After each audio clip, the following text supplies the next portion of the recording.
Greetings, my fellow denizens of the 41st millennium, and welcome to the channel. My name is Adeptus Artorum, and on this channel we aim to bring you guys the many lore, stories and facts from the grim dark universe of Warhammer 40,000. In today's video, as requested by many of our viewers and subscribers, we'll be continuing our series on the Chaos Knight houses, this time focusing our attention on the Chaos Knight house known as House Atrax. Now, before I start, I would just like to say a huge thank you to everyone who has supported the channel this far and helped us reach our first milestone of 1,000 subscribers. We really appreciate your guys' patronage, and also a huge thank you to all you guys that continue to watch our content on the channel. We absolutely adore doing this, guys, and seeing that you guys are enjoying this content that we create, you know, and reading all your comments and opinions on our subjects, it really does inspire us to make new content and deliver you the topics that you guys wish to see. Now, with that said, I know you guys have been waiting a while for the next installment in this series, so let's get straight into the topic at hand. So, who exactly are House Atrax? Well, House Atrax are an interesting story, as they are a renegade knight household that was effectively forced to repudiate its oaths to the Emperor of Mankind, and if you haven't yet guessed, they then followed the first War Master of Chaos, Horus Lupercal, in joining the ruinous powers of Chaos during the devastating galaxy-spanning war known as the Horus Heresy. A conflict that would eventually cripple the Imperium of Mankind, leaving the Emperor interred upon the Golden Throne. Now, House Atrax was presumably founded sometime during the period of human history referred to as the Age of Strife, which preceded the period known as the Age of Technology, usually referred to as the Dark Age of Technology. And just to give you guys a little context here, I'll briefly explain these two periods in history and why the original Night Worlds were founded. So, the Age of Technology, or the Dark Age of Technology, was a period in human history where humanity had essentially reached its technological zenith. And this time in human history entailed the development of the first truly interstellar human civilization and the subsequent birth of some type of stellar confederation centering around the human homeworld known as Terra, then known as Earth. Now, I want to state that even literal millennia in the future of mankind, humanity has not been able to reach its former heights of advancement and achievement attained during this era. And in my honest opinion, given the state of the modern Imperium of Mankind in M41, are likely to never attain again. Now, this period lasted from around the 15th millennium AD until the time known as the Age of Strife, which began in and around the 25th millennium. I also want to state that a grand majority of facts regarding this time period are extremely scarce and is basically legend and myth at the current time of human history, this being mainly due to the events of the Age of Strife and of course the fact that these events occurred a significantly long time before the current age of the Imperium of Mankind. Now, the Age of Strife, also referred to as Old Night, was essentially the period that followed the Age of Technology, in which the before-mentioned great human interstellar civilization created in this era collapsed into constant warfare, plague and disease, mutation, famine and starvation, not to mention a host of other horrifying tragedies, all of which eventually caused this once proud interstellar civilization of humanity to become completely isolated from its many colonies and civilizations. These terrible events effectively killed tens of billions of people and pushed humanity to the brink of its own extinction. Now, I will note that both of these periods are far more complicated than the brief overview that I have just given here, and the fall of humanity in the age of technology was a somewhat complicated fiasco involving many elements, including a race of AI-driven machines named the Men of Iron, which effectively brought about humanity's fear of artificial intelligence, essentially outlawing certain technology in the age of the Imperium, and much, much more. But as I regularly state, this is a subject all of its own, and we don't want to fall down the rabbit hole too much, so to speak. So, night worlds, why are they made? Why exactly do these worlds with hulking bipedal war machines exist? Well, in essence, night worlds were founded during the before-mentioned dark age of technology, and so, as you can imagine, were settled by humanity during its first great stellar exodus. And so, in a course of events labelled the Long March, human colony ships reached their predetermined worlds over the course of numerous decades of colonisation. Now, the only problem was that when many of these colonists arrived upon the face of said worlds, more often than not they found the world to be inhabited by a range of both lethal wildlife and flora and fauna, and on the other hand, even if the before mentioned wasn't an issue, the colonists were instead met with harshly, barely survivable environmental conditions.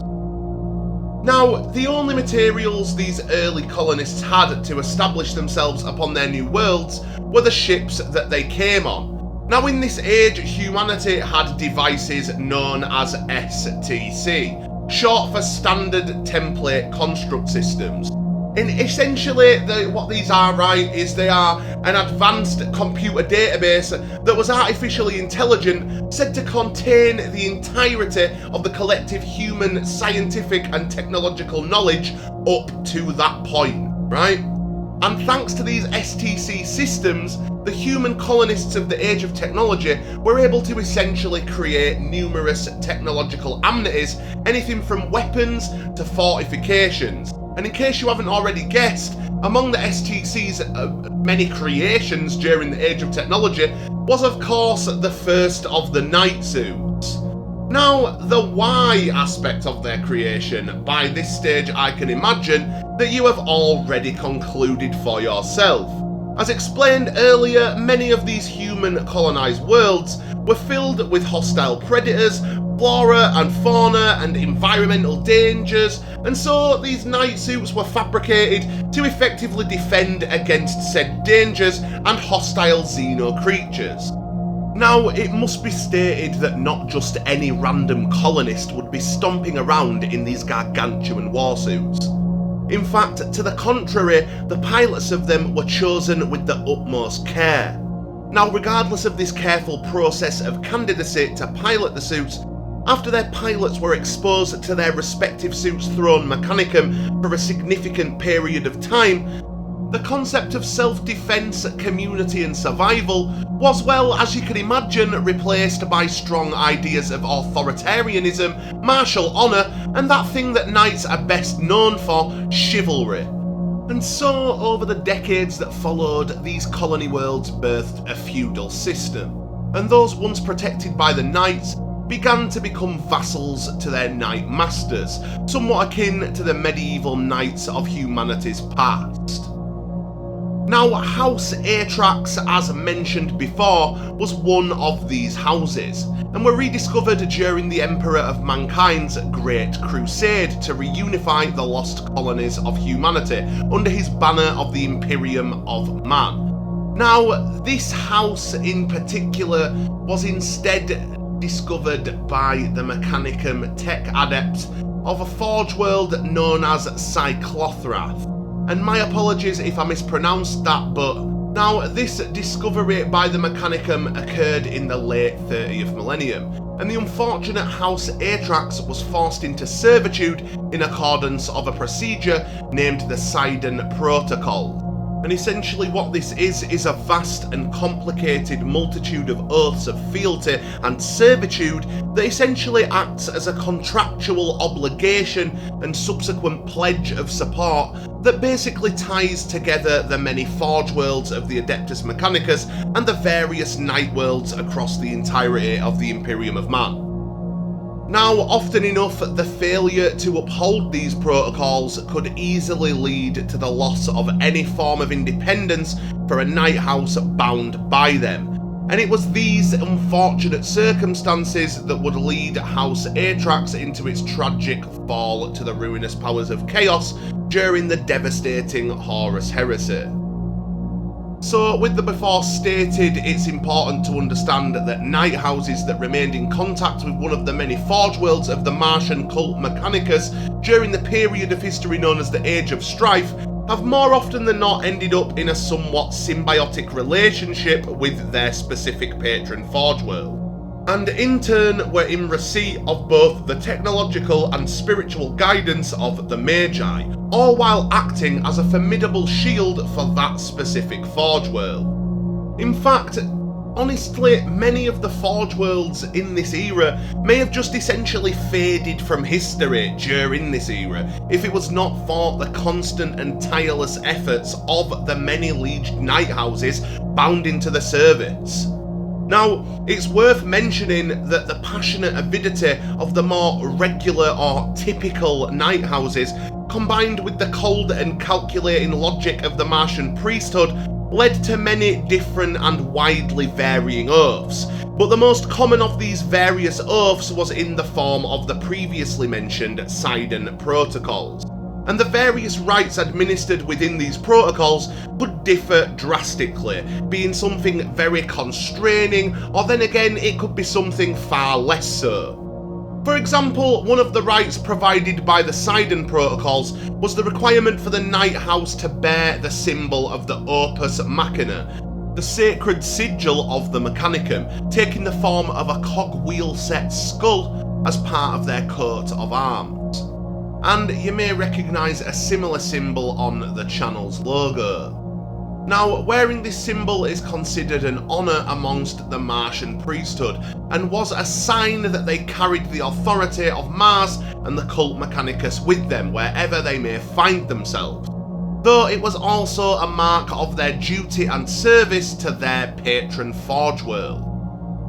Now, not all of these night worlds founded in the years of the Age of Strife maintained contact with the forge worlds of the Martian priesthood, and a large number of these that didn't admittedly ceased to exist long ago. The reason for these houses' extinction could be, well, a manner of reasons, the most common of which include the fact that their respective house has lost the last of their knight armour suits that marked them out and gave them their status as a night house. Or as you can imagine, in some of these cases, the night houses were essentially just entirely overwhelmed by the many dangers of the Age of Strife, and so these houses, unsupported by the Mechanicum of Mars, simply devolved into what are now referred to as feral worlds, maintaining only the feudal type traditions of their origins.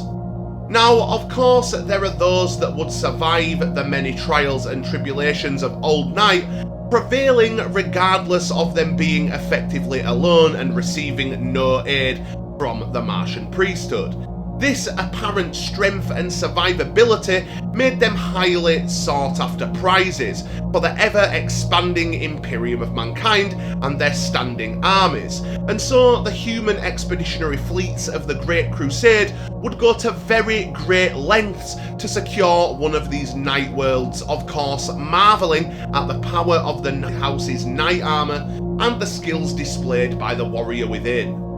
Now, regardless of this fact, it had always been an ability of the Imperium to secure the absolute loyalty of these rediscovered night houses, effectively swearing their oaths directly into the service of the Emperor of Mankind and Imperial Factorums to represent the house in all dealings with the Mechanicum. Now, despite these efforts from the servants of the Emperor, some of these night houses essentially escaped them, only to be then chanced upon by the Mechanicum's explorator vessels or bequeathed to the control of one of the many forge worlds of the Mechanicum in exchange for some portion of its industrial output, or of course the services of its tagmata. And so, such night worlds, more often than not, sorely in need of new armour suits and lacking any long-time association with their new patron Forge World, found themselves caught up in what I'll refer to as a deal with the devil, as their dire need for experts in technology and the replacement armours that they could offer served as the metaphoric shackle around their necks. And of course, this was a shackle that the cold, calculating logic of the Archmagi were all too happy to exploit in order to bind the respective night house into their service, and this tactic was one used regularly and was used with a chilling efficiency. Now, with the before explained, I will state that in some cases, the Seiden Protocols served to tie together night houses and forge worlds in rather amicable alliances. Yet in the instance of House Atrax, the complicated terms of debt and duty were largely manipulated to basically place a stranglehold upon the independence of the night house. House Atrax had stubbornly defied their own doom in the Age of Strife by force of arms alone, the proud warriors fighting for survival at every single turn. Yet eventually they would fall into the service of the Archmagos Drakavak and the before mentioned Forge World of Cyclothrath, whom essentially blasted the Night House into submission, for lack of a better terminology. Over 2 solar decades, while under the control of Archmagos Drakavak, House Atrax had been battered into a poor state, leaving them a somewhat hollow and distorted reflection of their once glorious past. To give you an idea of the ongoings during this period of time, the occurrence of horrific and bloody systematic purges of scions who displayed even a mere hint of rebellion against their patron had left the Knights of House Atrax a grim and ominous people, and subsequently left a bitter taste in their mouths regarding their Mechanicum overlords, effectively giving birth to a somewhat disturbing hatred for those who had escaped the bitter fate that had become their own, unfortunately for them. Now, the homeworld of House Atrax was a sulphurous, poisoned world with an atmosphere thick with chlorine gas, named Orion. Now, as you can imagine, this atmospherical state left its surface entirely pernicious to human life. Yet regardless of this fact, Orion remained rich in various mineral and chemical deposits, and to this end, large-scale mining and extraction facilities had been constructed across the world's surface, so as to meet the industrial needs of course, their patron Forge World, of which Orion was considered a directly administered possession. Now, bearing in mind the before mentioned environmental conditions upon Orion, the planet lacked a native population, and so Orion's miners were instead directly imported by the Magi of Cyclothrath, their absolutely miserable and hellish existence only made possible by extensive augmentic adaptation, in which I will state the mortality rates regarding were ridiculously high. Now, for many Terran years, the demand for labour needed upon Orion's poisonous surface was met by a treaty arrangement between Cyclothrath and the distant worlds of the Manichean Commonwealth, and my pronunciation may be a little bit off there, yet regardless, this treaty saw the Commonwealth trade convicts by the thousands in return for armaments and other technologically advanced products made within the forges of Cyclothrath. Now, eventually, we of course get to the onset of the before mentioned galaxy-spanning war, the Horus Heresy, and during this time, with the growing isolation of Cyclothrath, this before stated arrangement with the Commonwealth had effectively been allowed to lapse, and how the presumably large shortfall in labour was replaced in this time is something that still remains unknown.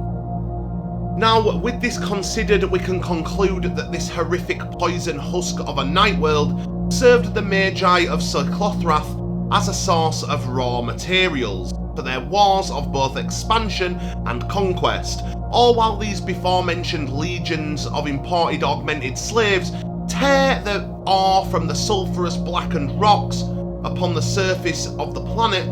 Now, while all this is happening, the remaining scions of House Atrax are effectively confined to the armoured vaults that lay beneath the surface of Orion, only released from this state of, well, captivity basically, when the Archmagos Dracovac decides he's summoning them to war.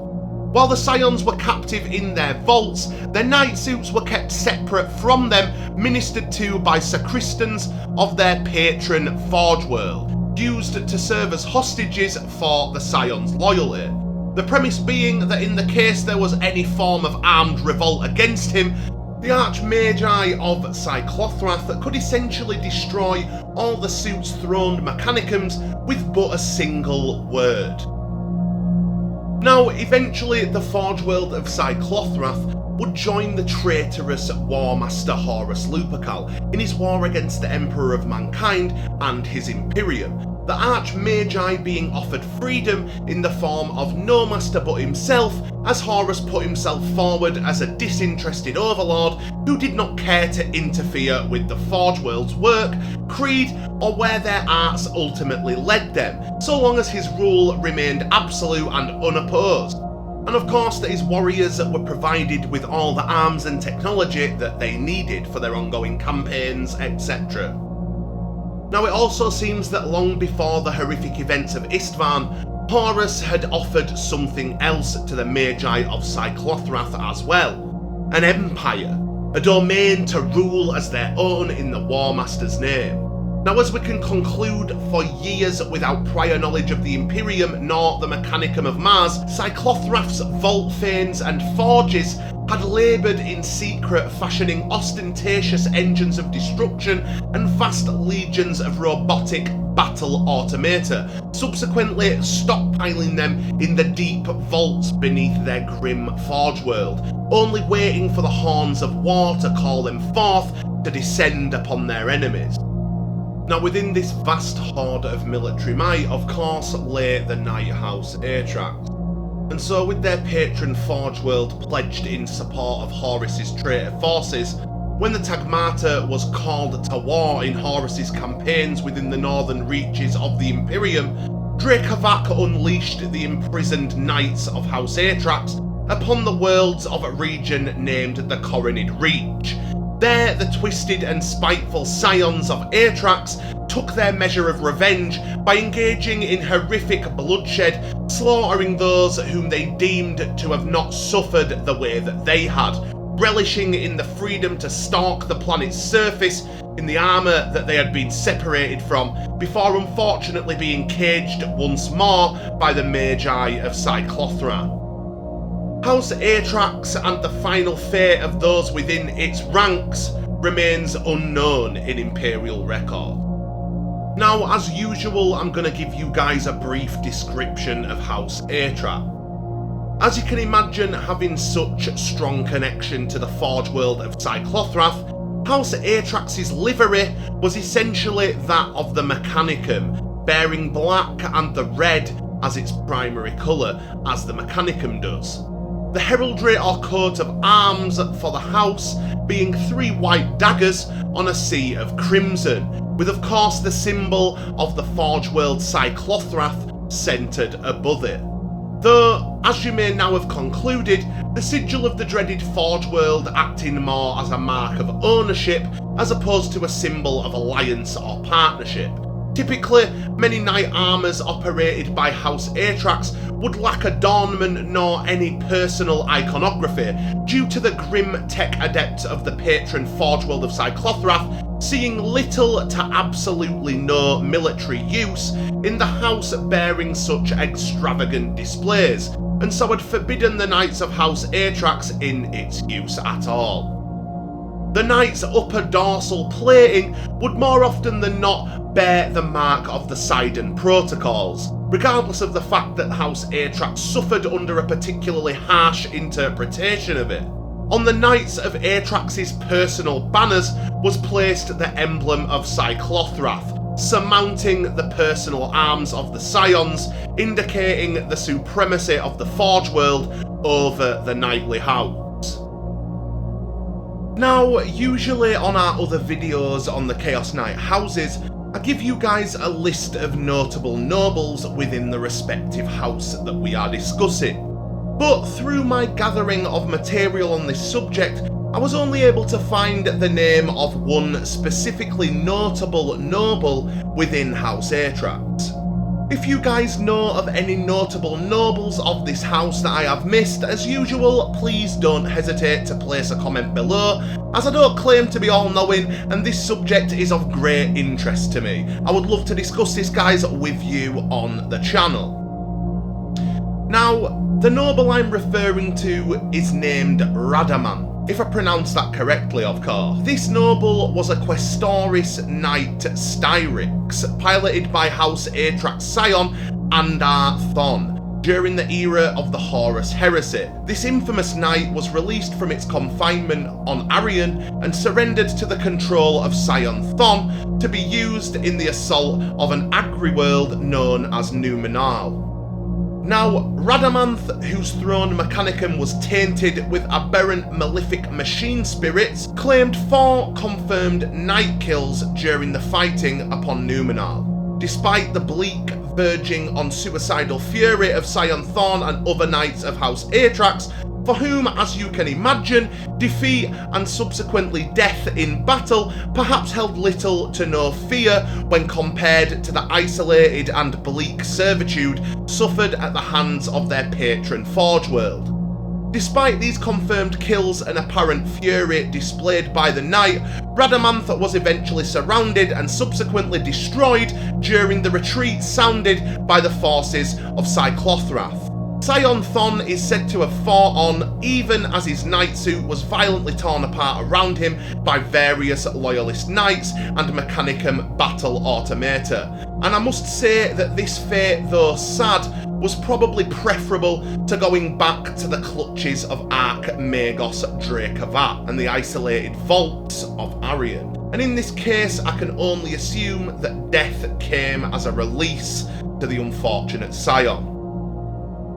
Now, I'm gonna state my personal opinion on the fallen Knight House Atrax. The Knights of House Atrax is one of those stories in the 40k universe that is often forgotten. The horror they were forced to endure under the service of their respective Forge World is what moulded them into the warped and distorted imitations of their former glory that they ended up as.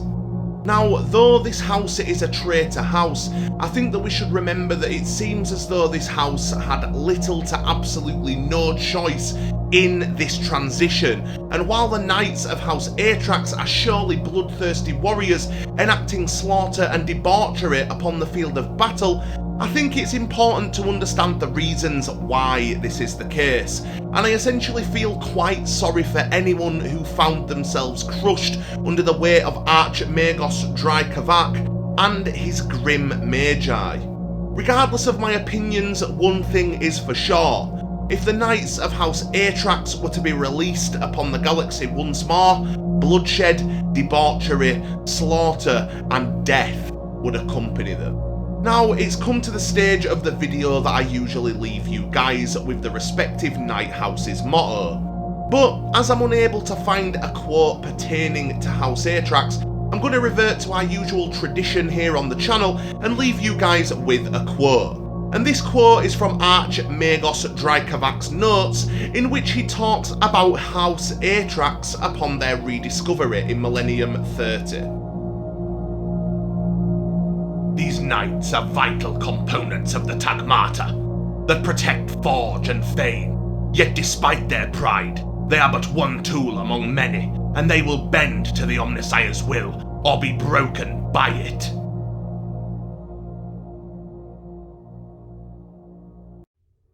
Now, this has been a brief video discussing the fallen knights of House Atrax. As always, there are more videos in our ongoing Chaos Knight House series in the works, and if you guys want to see us cover a specific fallen knight house, just throw a comment down in the comment section below and we will consider your request for future content. I just want to briefly thank you guys for helping myself and Karos Retinue achieve our channel subscriber goal of 1,000 subscribers. That means that over 1,000 of you guys are staying up to date with our future endeavours and continuing to enjoy the content that we put out, which to us is just amazing. As we always state, you guys are the reason that we do this, and we will continue to pump out content as much as we possibly can while we know that you guys are enjoying it. To all you guys who have viewed and enjoyed our content, we really appreciate your guys' support, and we continue to enjoy the engagement that we have with you guys. You make this channel exactly what it is, and so we thank you for all your views, subscriptions and comments. We hope that you guys have enjoyed this video, and with that, I have been your gracious host, Adeptus Artorum, and I thank you for watching.